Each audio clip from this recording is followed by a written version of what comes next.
अस्सलाम वालेकुम, कैसे हैं आप सब। तो आज हम स्टार्ट करने जा रहे हैं एक्सरसाइज 1C का क्वेश्चन नंबर 3। तो मेरे पास ये थिंक न्यू सिलेबस मैथमेटिक्स की बुक 2 है और उसका ये चैप्टर नंबर 1 चल रहा है। मैंने इस चैप्टर के नेम से एक सेपरेट प्लेलिस्ट बनाई हुई है, उसका लिंक नीचे डिस्क्रिप्शन में गिवन है ताकि आप लोगों को इस चैप्टर से रिलेटेड तमाम सॉल्यूशंस एक जगह पर आसानी से इसी प्लेलिस्ट में मिल सके। इसके अलावा आपको डिस्क्रिप्शन में मेरे सोशल अकाउंट्स के लिंक यानी मेरी फेसबुक प्रोफाइल, मेरी इंस्टाग्राम प्रोफाइल और मेरा ईमेल आईडी भी मिल जाएगा। आप इन्हीं अकाउंट्स के थ्रू अपने क्वेश्चंस को, सजेशंस को मुझ तक भी पहुंचा सकते हैं। तो आइए स्टार्ट करते हैं क्वेश्चन नंबर 3 को। पहले हम इसकी स्टेटमेंट को रीड करते हैं, समझते हैं, फिर इसके फर्स्ट पार्ट से स्टार्ट लेंगे। तो यहां पे मेंशन्ड है, to attract customers a shop launches a simple loyalty programme that awards a customer with points each time he makes a purchase. तो पहले यहां तक समझ लेते हैं। तो यहां पर बताया जा रहा है कि कस्टमर्स को अट्रैक्ट करने के लिए एक शॉप ने एक सिंपल लॉयल्टी प्रोग्राम लॉन्च किया है और इस प्रोग्राम के थ्रू जो भी कस्टमर इस शॉप से कोई भी चीज परचेज करेगा उसको रिटर्न में कुछ पॉइंट्स दिए जाएंगे। यानी यहां तक हमें यह बात बताई गई है कि एक शॉप ने एक सिंपल लॉयल्टी प्रोग्राम जो है शुरू किया है और इस प्रोग्राम के थ्रू इनसे कोई भी चीज अगर कोई कस्टमर परचेज करेगा तो रिटर्न में उसको कुछ पॉइंट्स भी दिए जाएंगे। आगे लिखा हुआ है, under this programme each point is awarded for every dollar spend. और यहां पे ये भी बता दिया गया है कि इस प्रोग्राम के थ्रू ये जो आपको पॉइंट्स मिलेंगे ना, ये डॉलर स्पेंड करने पे मिलेंगे। यानी जब भी आप कोई भी डॉलर स्पेंड करेंगे, कोई भी चीज परचेज करेंगे, इस शॉप से खरीदेंगे, उसके बदले में आपको जो है पॉइंट मिल रहे होंगे। आगे लिखा हुआ है, the points can then be redeemed and converted to price reduction on the next purchase. अब इसका क्या मतलब है, वो कह रहे हैं कि ये वाले पॉइंट्स जो कस्टमर को दिए जाएंगे जब वो इस शॉप से कोई ना कोई चीज परचेज करेगा, तो ये वाले वो पॉइंट्स जो है कस्टमर रिडीम कर सकेगा, यानी इनको यूज कर सकेगा किसके तौर पे, प्राइस रिडक्शन के तौर पे। कब, जब वो अगली परचेज करेगा। यानी जो पॉइंट्स कस्टमर को मिले होंगे, जो उसके पास मौजूद होंगे, ये वाले पॉइंट्स वो कस्टमर यूज करेगा जब वो इसी शॉप से कोई और चीज परचेज करेगा नेक्स्ट टाइम। यानी जब वो नेक्स्ट टाइम कोई चीज परचेज करने आएगा तो जितने उसके पास पॉइंट्स होंगे वो एज अ रिडक्शन जो है वो यूज कर लेगा। यानी उन पॉइंट्स के बदले वो जो चीज खरीद रहा होगा उसकी कुछ कीमत में कमी आ जाएगी। यानी इसको हम बोलेंगे प्राइस रिडक्शन, के पॉइंट्स के बदले वो जो भी चीज खरीदेगा नेक्स्ट परचेज पे उसकी कुछ कीमत जो है उसको कम कर दी जाएगी क्योंकि उसके पास वो पॉइंट्स जो है वो मौजूद होंगे। आगे लिखा हुआ है, Nadia wants to find out the conversion rate between redeemed loyalty points and price reduction. तो एक पर्सन है नादिया जो कि चाहती है कि उनको कन्वर्जन रेट पता चल जाए। कन्वर्जन रेट का मतलब यहां पर ये है कि वो ये जानना चाह रही हैं कि कितने पॉइंट्स जो है कितने प्राइस को रिड्यूस कर पाएंगे। यानी कितने पॉइंट्स अगर आपके पास हो तो कितनी प्राइस कम हो जाएगी जब आप इस शॉप से परचेज कर रहे होंगे नेक्स्ट टाइम, ये उसका रेट जो है वो जानना चाहती हैं। तो आगे लिखा हुआ है, to do this she observes the number of points each of 3 customers redeems। तो वो कह रहे हैं इस रेट को जानने के लिए कि कितने पॉइंट्स आपके पास हो तो कितनी प्राइस कम होती है, जिसको प्राइस रिडक्शन बोला गया है, कि उसने जो है नादिया ने है ऑब्जर्व किया है कुछ पॉइंट्स को जो कि 3 कस्टमर्स ने रिडीम किए। यानी कुछ यहाँ पे कस्टमर्स है जिनकी तादाद टोटल 3 है, उन्होंने इन पॉइंट्स को यूज किया यानी रिडीम करवाया, कुछ प्राइस कम किए जब वो नेक्स्ट टाइम इस शॉप से परचेज करने आए तो नादिया ने उनको ऑब्जर्व किया है। और यहाँ पे अब देखिए लिखा हुआ है कि पॉइंट्स को पी के साथ रिप्रेजेंट किया गया है, ये आप चीज यहां पे याद रखें। And the corresponding price reduction he receives dollar D. और उन पॉइंट्स के बदले जितनी प्राइस कम कर दी जाती है उसको डी के साथ यहां पर रिप्रेजेंट किया गया। और ज़ाहिर बात है प्राइस है तो इसके पीछे डॉलर सिंबल है तो आप इसको डॉलर डी पढ़ेंगे। यानी इन 3 कस्टमर्स ने इनके पास जितने पॉइंट्स थे उनको पी से रिप्रेजेंट यहां पर किया है, नीचे टेबल में आप देख सकते हैं। और इन पॉइंट्स के बदले जितनी प्राइस रिड्यूस की गई है इन 3 कस्टमर्स को, जिनको नादिया भी ऑब्जर्व कर रही है, उस चीज को, उनकी प्राइस की रिडक्शन को डॉलर डी के साथ रिप्रेजेंट किया गया। तो आप देखिए नीचे यहां पर पी और डी आपके पास मेंशन्ड है इस टेबल में। ऊपर ये पॉइंट्स है कि किसी कस्टमर के पास 10 पॉइंट्स थे तो उसको 0.20 डॉलर जो है उसके पास प्राइस रिडक्शन उसको मिल गई, इतने पैसे उसकी परचेज पर कम हो गए। किसी कस्टमर के पास 43 पॉइंट्स थे तो उसको 0.86 जो है पैसे कम कर दिए गए उसकी परचेज पर, जो उसने खरीदा होगा उसमें से इतने पैसे कम हो गए उसके। और किसी थर्ड कस्टमर के पास 75 पॉइंट्स थे और उसके पास जो उसको रिडक्शन मिली वो मिली 1.50 डॉलर की। उसकी टोटल परचेज जो भी उसने किया उसके इतने जो है पैसे जो है वो कम हो गए, इसी को हम बोलेंगे प्राइस रिडक्शन। तो ऊपर सारे पॉइंट्स गिवन है कस्टमर के और नीचे इनको जितना जितना कह ले मार्जिन मिला है, जितनी उनकी प्राइस कम कर दी गई है परचेज करने पर, तो वो नीचे पैसों में यहां पर डॉलर्स में मेंशन है। अब यहां तक आपको समझ आ गई होगी सारा कि यहां पे क्या मेंशन है। अब पहले पार्ट में लिखा हुआ है, on a sheet of graph paper using a scale of 2 centimetre represent 10 points on X axis and 2 centimetre to represent 0.20 on the Y axis, plot the values of P comma D. तो अब वो कह रहे हैं आपने graph बनाकर दिखाना है इन्हीं वैल्यूज का, ये जो ऊपर टेबल में आपको वैल्यूज दी हुई हैं, आपने इन्हीं वैल्यूज को ग्राफ पेपर के ऊपर प्लॉट करके दिखाना है। और यहाँ पे स्केल भी आपको बता दिया गया है कि आपने 2 सेंटीमीटर का गैप देना है और 10 पॉइंट्स को काउंट करना है। हर 2 सेंटीमीटर बाद आप 10 पॉइंट्स काउंट करेंगे, कहां पर, एक्स एक्सिस के ऊपर, और फिर दोबारा 2 सेंटीमीटर का ही आप गैप देंगे, स्केल के तौर पे यूज करेंगे, और $0.20 काउंट करेंगे वाई एक्सिस के ऊपर। और ये वाला स्केल सेट करने के बाद ये जो पी और डी की वैल्यूज हैं, ये पी कॉमा डी का मतलब है पी और डी की values in terms of points, यानी इन पॉइंट को एज अ पॉइंट यूज करके आपने ग्राफ पेपर पे प्लॉट करना है। इनको प्लॉट करेंगे, इनको जोड़ेंगे तो इनसे हमारा ग्राफ बन जाएगा। तो पहले पार्ट में तो आपने ग्राफ बनाकर दिखाना है। दूसरे पार्ट में determine the equation of the straight line. जब आप ग्राफ बनाएंगे आपको एक स्ट्रेट लाइन मिलेगी ग्राफ के तौर पे, आपने उसकी इक्वेशन भी निकाल कर दिखानी है। और तीसरे पार्ट में यहाँ पे क्वेश्चन लिखा हुआ है कि customer redeem 210 points for a purchase of $8.90। तो यहाँ पे लिखा हुआ है कि एक कस्टमर ने 210 पॉइंट्स रिडीम करवाए हैं जब उसने कोई चीज खरीदी $8.90 की, यानी उस कस्टमर ने इतने पैसों की कोई चीज खरीदी है और उसके पास जो पॉइंट्स थे मौजूद थे वो 210 पॉइंट्स थे। जाहिर बात है इन पॉइंट्स के बदले उसकी कुछ प्राइस कम कर दी जाएगी।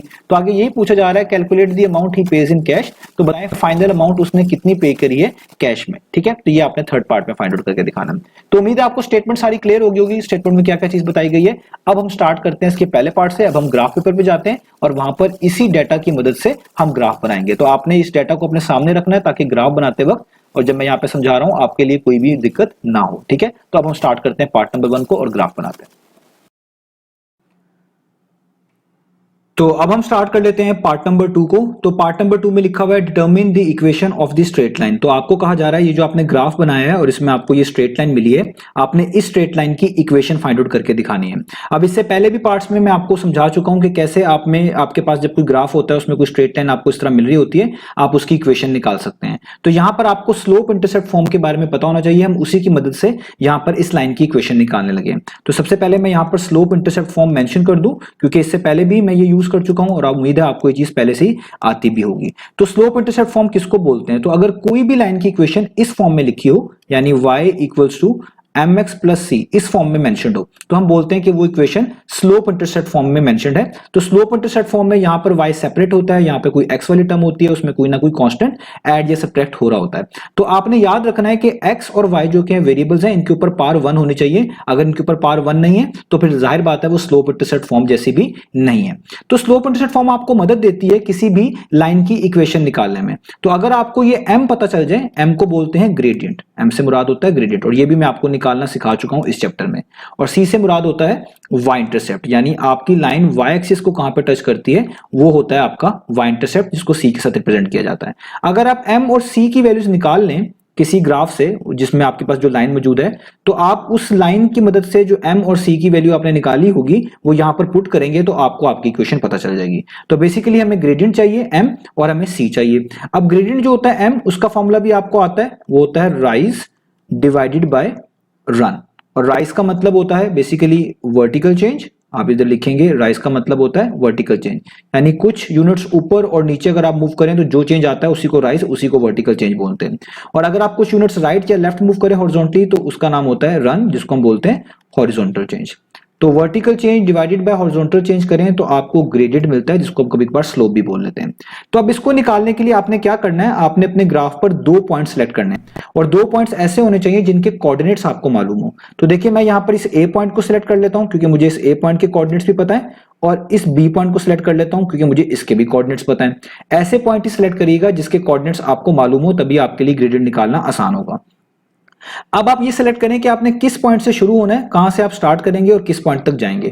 तो मैं चाहता हूं कि मैं ए पॉइंट से बी पॉइंट तक पहुंचूं। तो मुझे अगर ए पॉइंट से बी पॉइंट तक पहुंचना है, पहले मुझे ए पॉइंट से कुछ यूनिट्स ऊपर जाना पड़ेगा। तो मैं क्या करूंगा, आप देखिए मैं यहां से ए पॉइंट से डॉटेड लाइन जो है वो बना रहा हूं और अपवर्ड बनाता गया और इस डॉटेड लाइन पे आके रुका, क्योंकि मुझे यहां तक तो आना ही पड़ेगा, क्योंकि यहां से आगे इसलिए नहीं जा सकता क्योंकि इससे आगे गया तो फिर बी पॉइंट तक नहीं पहुंच पाऊंगा। बी पॉइंट इसके बिल्कुल इधर सामने नजर आ रहा है, इसके बिल्कुल पैरेलल नजर आ रहा है, तो इसलिए यहां तक रुक जाऊंगा। अब ये जो आपने जितने यूनिट्स इस ए पॉइंट से यहां तक कवर किए ना, ये आपका होता है वर्टिकल चेंज। इसी को आप क्या बोलते हैं, वर्टिकल चेंज। अब इसके 2 तरीके हैं निकालने के। एक तरीका तो यह है कि आप यहां से यूनिट्स काउंट कर लें कि यहां से लेके यहां तक 0.86 तक कितने यूनिट्स बनते हैं, तो आपको वर्टिकल चेंज पता चल जाएगा। और एक तरीका यह है कि जो 2 पॉइंट्स आपने सेलेक्ट किए हुए हैं, आप इनके y कोऑर्डिनेट्स को आपस में सब्ट्रैक्ट करवा दें। जैसे देखिए आपने ए पॉइंट से शुरू किया और बी पॉइंट तक आप पहुंचना चाहते हैं, तो बी पॉइंट का y कोऑर्डिनेट कितना है, वो है 0.86। तो आप यहां पे लिखें कि आप 0.86 0.86 में से माइनस कर देंगे जहां से आपने शुरू किया था, जिस पॉइंट से आपने शुरू किया था उसमें मौजूद y कोऑर्डिनेट को। तो यहां पे आप कह लें a है, इस पॉइंट से शुरू किया था, इसका y कोऑर्डिनेट 0.20 था, तो आप इसमें माइनस कर देंगे, 0.86 में से माइनस कर देंगे 0.20। तो इस तरह आपने जो दो पॉइंट सेलेक्ट किए होते हैं, आप उनमें से बड़ी वाली y कोऑर्डिनेट की वैल्यू में से छोटी वाली y कोऑर्डिनेट की वैल्यू माइनस कर देंगे पिछले पॉइंट की। तो इस तरीके से आपको ये जो वर्टिकल चेंज है पता चल जाएगा। आप ग्राफ से भी यहां पर पता लगा सकते हैं।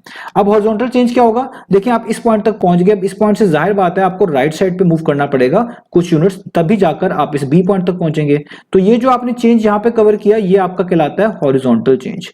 इसका नाम होता है आपका एक तरह का हॉरिजॉन्टल चेंज। ठीक है, अब यहां पे हमेशा एक राइट एंगल ट्रायंगल बना करेगा ये पूरा प्रोसेस कंप्लीट करने के बाद, जिस तरह यहां पर भी बन रहा है। ये 90 डिग्री का एंगल है, ऐसा ट्रायंगल जिसमें एक एंगल 90 डिग्री का वो राइट एंगल बनता है, ये भी आपने ख्याल रखना है। अब ये हॉरिजॉन्टल चेंज कहां से पता चलेगा, हमें एक्स एक्सिस से पता चलता है। जैसे आप देखें जिस पॉइंट से आपने राइट की तरफ मूव करना शुरू किया, अगर आप उसको नीचे तक डॉट लाइन तक एक्सटेंड करें तो वो 10 से आपने शुरू किया बेसिकली, और बी तक आप पहुंचे, तो इस बी पॉइंट को भी अगर आप डॉट लाइन से नीचे तक लेके आए, तो यहाँ पे पहले भी लगी हुई है, तो आप 43 तक गए। तो 10 से 43 का जितना गैप बनता है इधर एक्स एक्सिस के ऊपर, आप उसको काउंट कर लें। या फिर एक तरीका यह भी है कि इन दोनों पॉइंट्स ए और बी पॉइंट्स के एक्स कोऑर्डिनेट को आपस में सबट्रैक्ट कराएं। तो आप बी पॉइंट तक पहुंचना चाहते थे, बी पॉइंट का एक्स कोऑर्डिनेट है 43, उसको पहले लिख लें और उसमें से सबट्रैक्ट करा दें जिस पॉइंट से आपने शुरू किया था उसका एक्स कोऑर्डिनेट यानी 10। तो अगर आप वाई कोऑर्डिनेट्स को आपस में सबट्रैक्ट करवा दें, डिवाइड कर दें उसको एक्स कोऑर्डिनेट के डिफरेंस से इस तरीके से, तो आपको ग्रेडियंट पता चल जाएगी। और ये line left to right upper direction में है तो इसका ग्रेडियंट हमेशा पॉजिटिव होगा, इसलिए आप देखें यहाँ पे हमारे पास ये पॉजिटिव ही रहने वाली है। ना होती तो यहाँ पर फिर नेगेटिव का साइन यूज करते हैं। अब आप इनको सॉर्ट आउट कर लें, तो देखें आप पहले इनको माइनस करवाएं, यहाँ पे 0.86 में से माइनस कर दें 0.20, इसको इक्वल टू प्रेस करेंगे, ये वैल्यू आएगी, एसटी वाला बटन दबाएंगे तो डेसिमल में वैल्यू आपके पास आ जाएगी जो कि 0.66। तो यहाँ पे आप लिख दें 0.66। अब नीचे 43 माइनस 10 है, ये आपके पास कितना हो जाएगा, आसान है, ये आप लिख लें 33। अब इसको आप फर्दर सॉल्व करें तो आप देखें 0.66 डिवाइडेड बाय 33 कितना होता है, 1 डिवाइडेड बाय 50 यानी 1/50। एसडी का बटन दबाएं तो 0.02। तो आपको ग्रेडियंट तो पता चल गई, वो कितनी है 0.02। अब रह गया जस्ट वाई इंटरसेप्ट की बात। तो वाई इंटरसेप्ट क्या होता है, वाई इंटरसेप्ट का मतलब होता है आपकी लाइन ने वाई एक्सिस को कहां पर टच किया। तो देखें मैं इस लाइन के ऊपर दोबारा से ब्लैक कलर के साथ इसको बोल्ड कर रहा हूं थोड़ा सा, तो देखें इस लाइन ने वाई एक्सिस को यहां पर टच किया, ये आपके ऊपर आप देख सकते हैं, ये आपका वाई एक्सिस है। तो इस लाइन ने वाई एक्सिस को इस पॉइंट पर टच किया जहां पे लिखा हुआ है 0। तो ये एक तरह का ओरिजिन है जहां पे दोनों एक्स और वाई एक्सिस एक दूसरे को मीट कर रहे होते हैं। तो इसका मतलब जिस पॉइंट पे आपकी लाइन ने वाई एक्सिस को टच किया वो आपका वाई इंटरसेप्ट होता है। तो सी आपका क्या आ गया, आपका वाई इंटरसेप्ट, और वाई इंटरसेप्ट कितना है, वो है 0। तो यहाँ पे आप लिख देंगे 0। अब आपने ये दोनों वैल्यूज इस इक्वेशन में पुट कर देनी है, तो आपके पास जो है आपकी लाइन की इक्वेशन आ जाएगी। तो यहाँ पर मैं जो है y is equal to mx plus C को लिखूंगा। ये मेरे पास क्या है, स्लोप इंटरसेप्ट फॉर्म। इसमें y की जगह पर y, अभी मैं y लिख रहा हूं, अभी हम इसको चेंज करेंगे क्योंकि हमने यहाँ पर y को क्या नाम दिया हुआ है, y को हमने कहा हुआ है d। y रिप्रेजेंट करता है d को यानी प्राइस रिडक्शन को, और x रिप्रेजेंट करता है p को यानी नंबर ऑफ पॉइंट्स को। तो अभी जैसे समझाने के लिए मैं यहाँ पे लिख रहा हूँ y is equal to m की वैल्यू ऊपर है 0.02x, और c आपके पास 0 है तो वो यहाँ पे आ जाएगा c की जगह पर 0।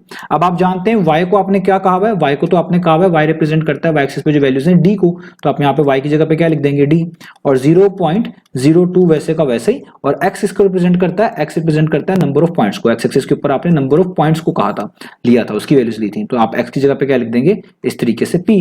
तो 0 को लिखने की जरूरत नहीं है, तो ये आपकी इक्वेशन आ गई d is equal to 0.02 p।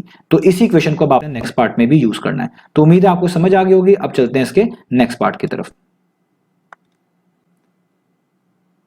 तो अब हम स्टार्ट कर लेते हैं पार्ट नंबर 3 को। तो आप देख सकते हैं यहाँ पे पार्ट नंबर 3 लिखा हुआ है, a customer redeemed 210 points for a purchase of $8.90। तो आपको कहा जा रहा है कि एक कस्टमर ने 210 पॉइंट्स रिडीम करा लिए हैं जब उसने परचेज करी है कितनी, $8.90 की। यानी जब वो $8.90 की परचेज कर रहा है तो उसके पास 210 पॉइंट्स हैं, तो इन 210 पॉइंट्स के बदले उसकी कुछ प्राइस इसमें से कम हो जाने वाली है।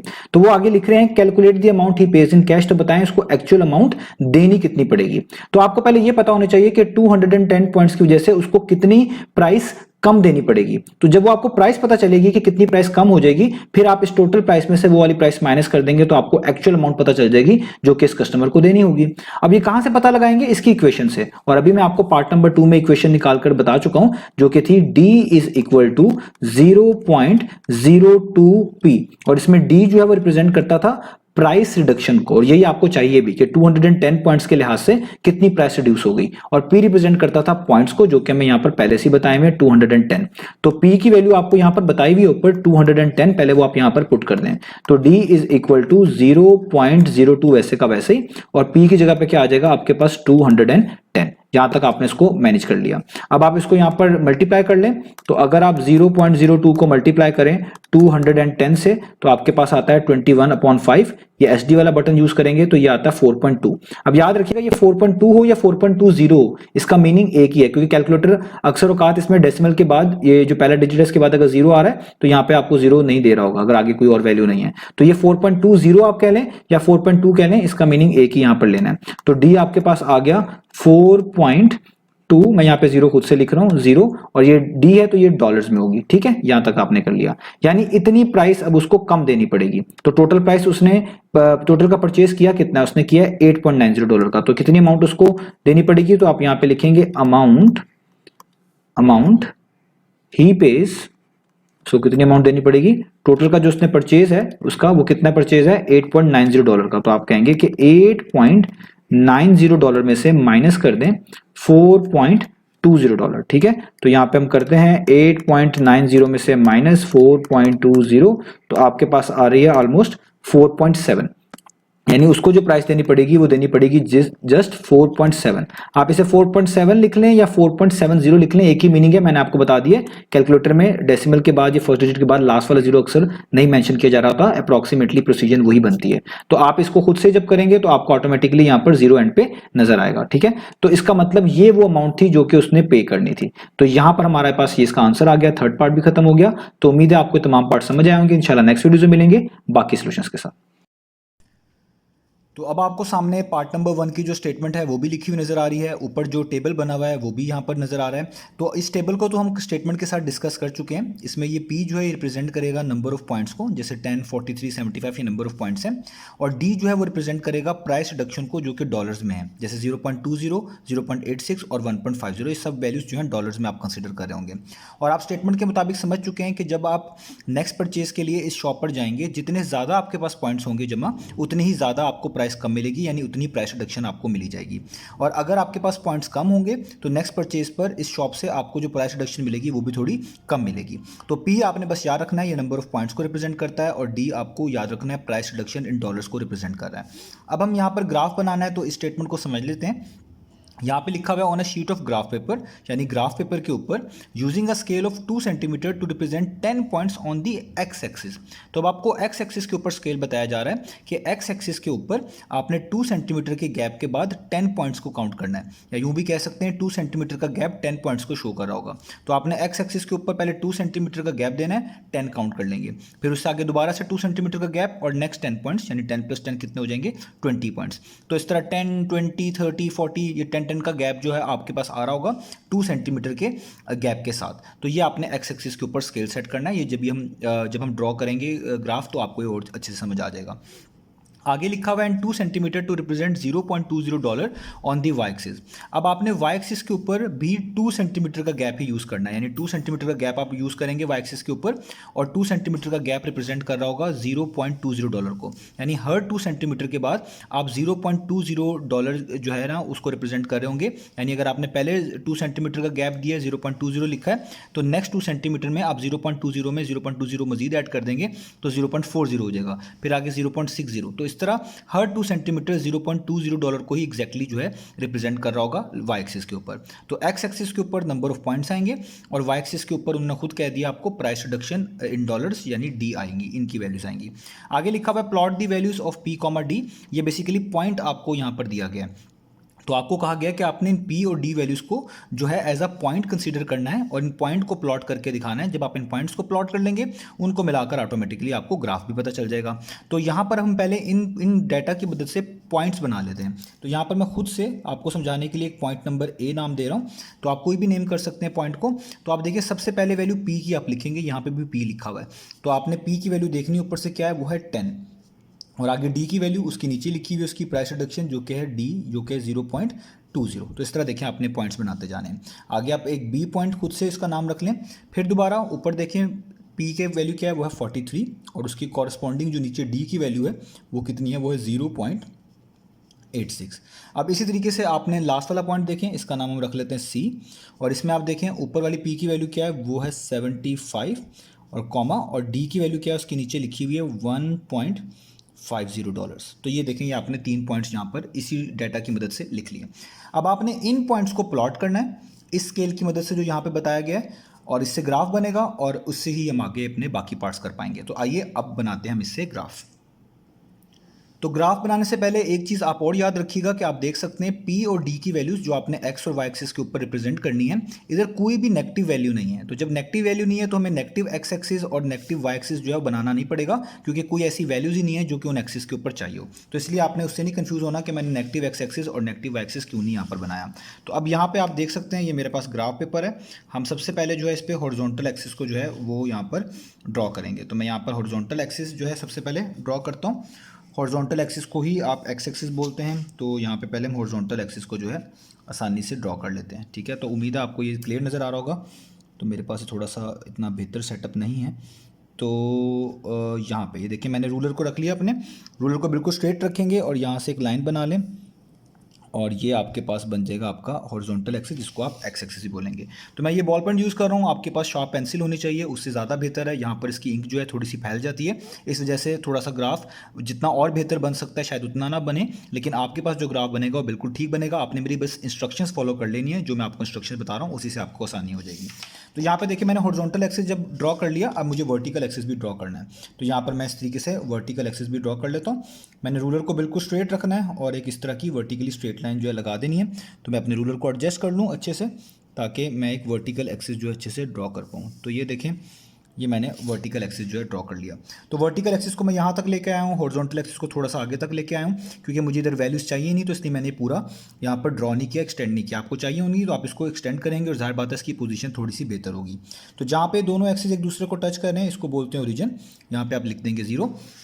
अब आपको यहाँ पर ये वैल्यूज़ देखनी है कि आपने एक्स एक्सिस के ऊपर 2 सेंटीमीटर का गैप देना है और 10 पॉइंट्स काउंट करने हैं। तो अब इसी के लिहाज से आप यहाँ पे मार्किंग करेंगे। तो देखिए ये मेरे पास एक्स एक्सिस है, आप अपने रूलर के लिहाज से पहले देख लें कि 2 सेंटीमीटर बनता कहाँ तक है, उसी के लिहाज से आप मार्किंग करते जाएंगे। ठीक है, तो यहाँ पर मैं इसको और बेहतर कर लूँ ताकि आपको नज़र आ सके। ठीक है, तो देखें यहाँ पर मैंने रूलर रखा, आपको उम्मीद है ये अच्छे से नज़र आ रहा होगा।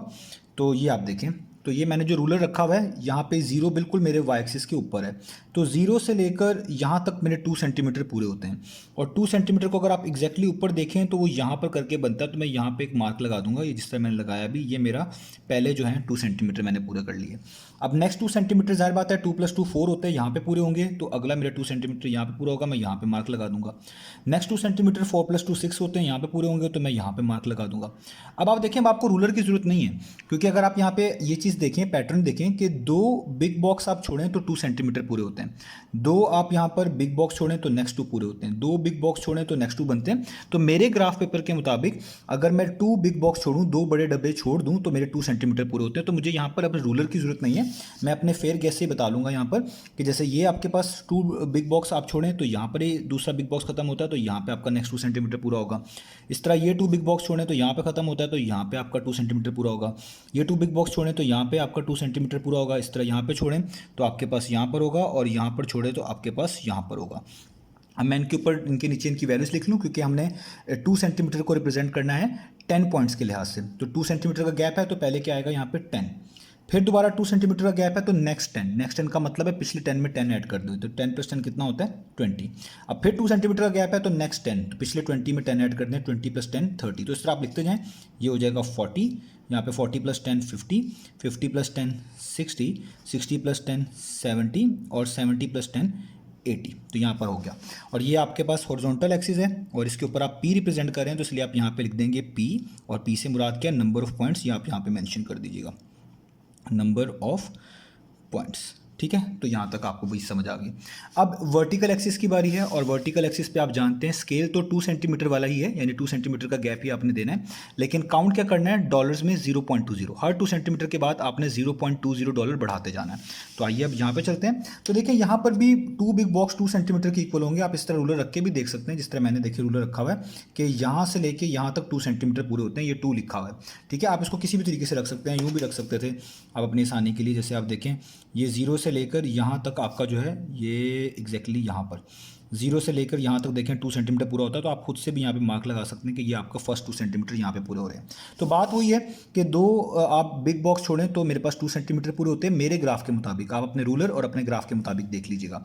तो अब मैं खुद से यहाँ पे मार्क कर सकता हूँ कि अगले 2 बिग बॉक्स यहाँ पे पूरे हुए, तो यहाँ पे मेरे पास 2 सेंटीमीटर आएगा, 1 2 यहाँ पर मेरे पास नेक्स्ट 2 सेंटीमीटर आएगा, फिर यहाँ पे 1 2 यहाँ पर मेरा नेक्स्ट 2 सेंटीमीटर आएगा, 1 2 यहाँ पर मेरा नेक्स्ट 2 सेंटीमीटर आएगा। इसी तरीके से मैं इसको आगे करता जाता हूँ, ठीक है।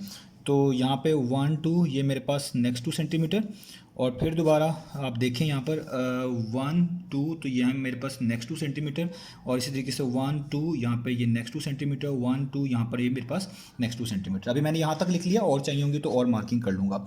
तो हर 2 सेंटीमीटर किसको रिप्रेजेंट करेगा, $0.20 को। तो आप यहाँ पे लिखेंगे 0.20। अब आगे आप 0.20 ऐड करते जाएं पिछली वैल्यू में, तो 0.20 में 0.20 ऐड करेंगे तो कितना हो जाएगा 0.40। तो देखिए इनके दरमियान जो गैप है वो 0.20 का ही रहेगा।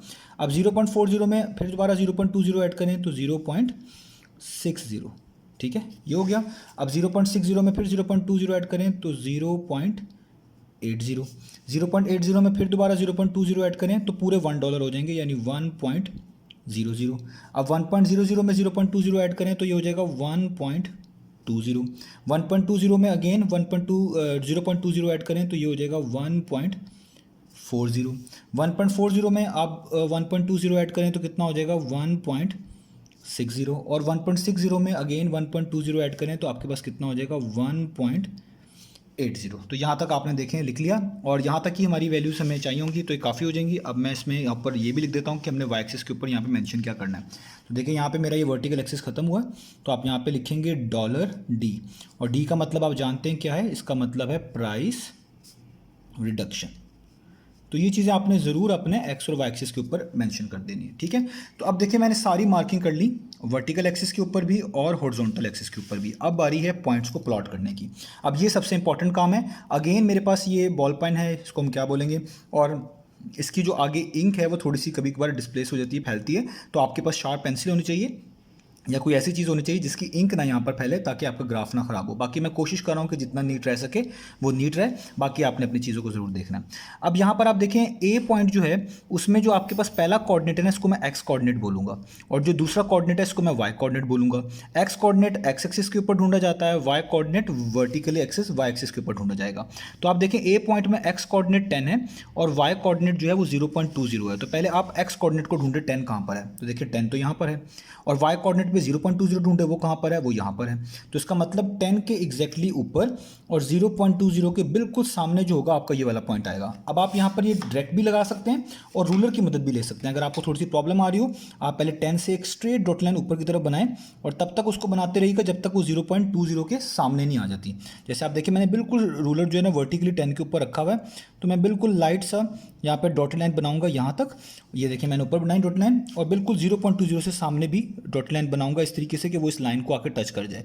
तो देखिए मैं यहाँ से अगर बनाना शुरू करूँ हल्की सी डॉट लाइन, ये आप देखें तो आपको अंदाज़ा हो जाएगा कि ये पॉइंट एग्जैक्टली मेरे पास क्या बनता है, ये वाला पॉइंट, ये वाला, ठीक है। ये पॉइंट क्या बनता है, ए पॉइंट, और ये है इसका एक्स कोऑर्डिनेट क्या है, वो है 10 और वाई कोऑर्डिनेट क्या है 0.20। अब आप यहाँ पर क्रॉस भी लगा सकते हैं, ठीक है। मैं अभी क्रॉस नहीं लगा रहा क्योंकि ये इंक ना फैल जाए, तो यहाँ पे आप क्रॉस भी यूज़ कर सकते हैं, सिंपल डॉट भी यूज़ कर सकते हैं। बस याद रखिएगा ये आपका ए पॉइंट है जो मैंने यहाँ पर आपको प्लॉट करके दिखा दिया।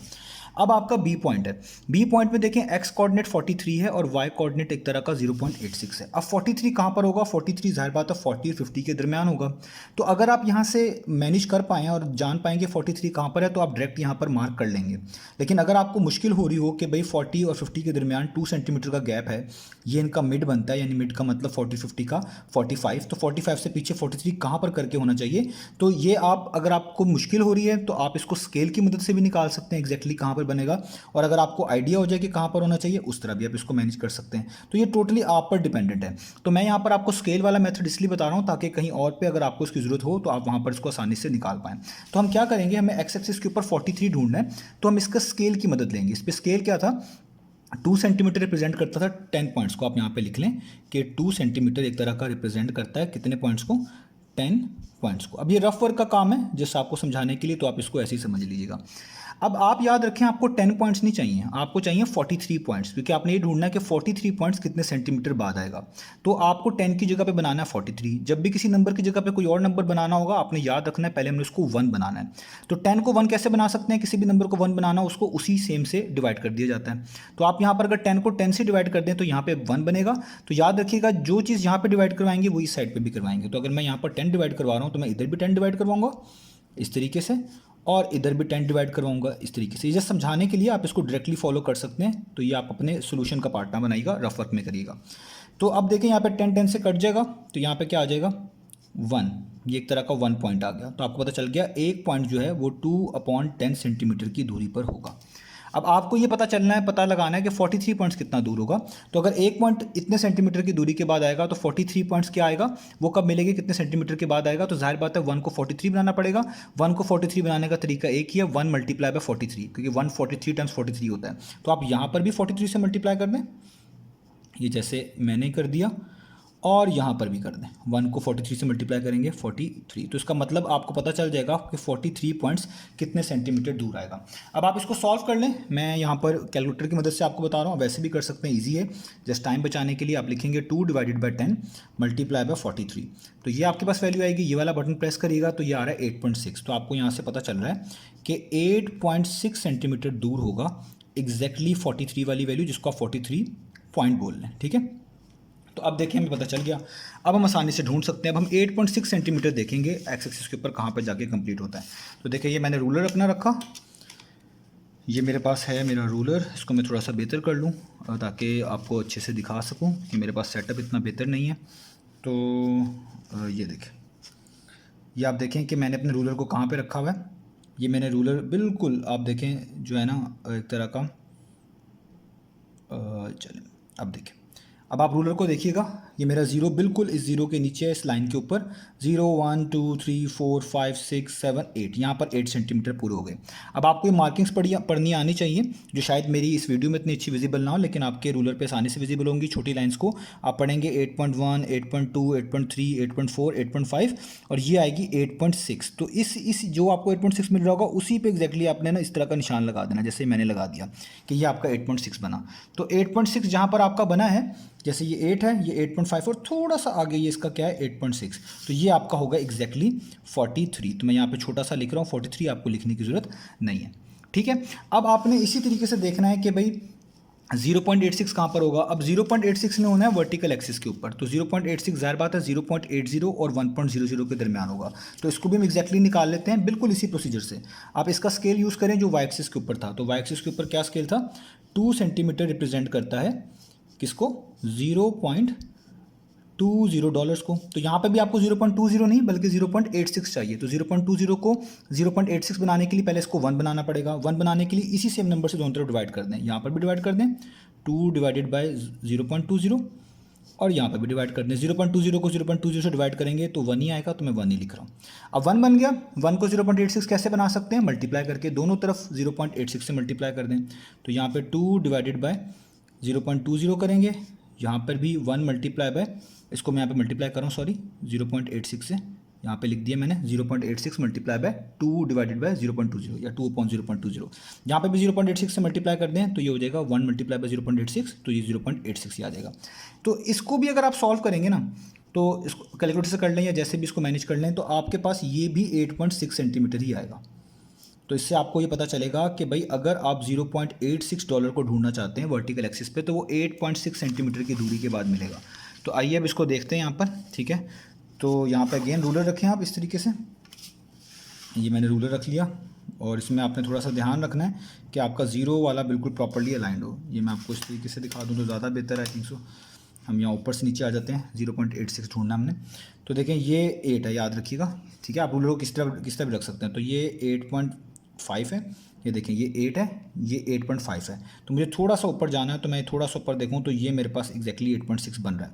अब आप इसको ऐसे रखना चाहते हैं ऐसे रख लें, ये आपके ऊपर डिपेंडेंट है, इसमें कोई भी ऐसी इशू की बात नहीं है।